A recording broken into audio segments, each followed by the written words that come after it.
Alright, what up YouTube? This is another video talking about how the NBA is just a movie and rigged. And you don't have to take my word for it. You could take the NBA commissioner, Adam Silver. You can take his word for it. Is that good for the league, bad for the league? My answer is it's too early to declare dynasties. Fair enough. But you have one team in the Cavs last year who had never won in the history of their franchise, and another team, the Warriors, that hadn't won in 40 years. Yeah. So let's see what happens. For me, this is the ultimate in reality programming.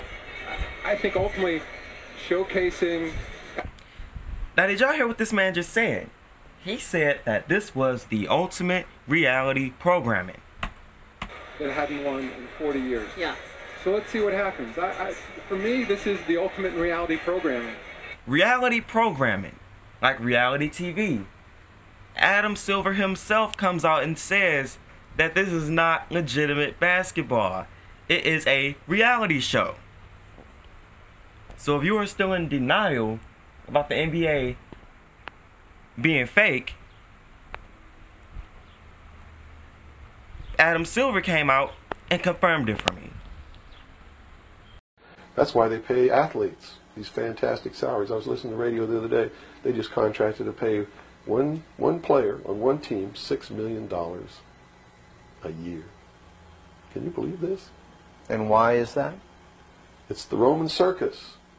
What does the emperor do when the people become restive, and when the people are asking questions, and when the people don't like the policies of the emperor? He sends them to the circus. He creates a circus. He builds a giant coliseum.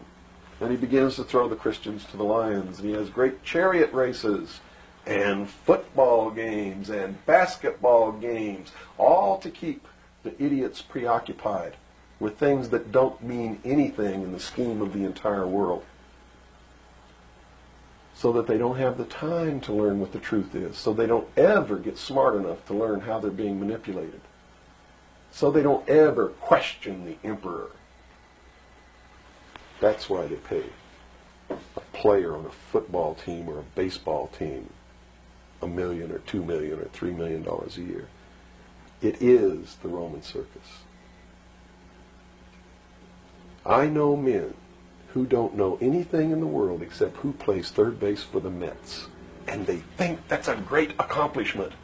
And they meet and pat each other on the back and bond and go have cocktails and talk about what this guy that plays third base for the Mets did in last night's game.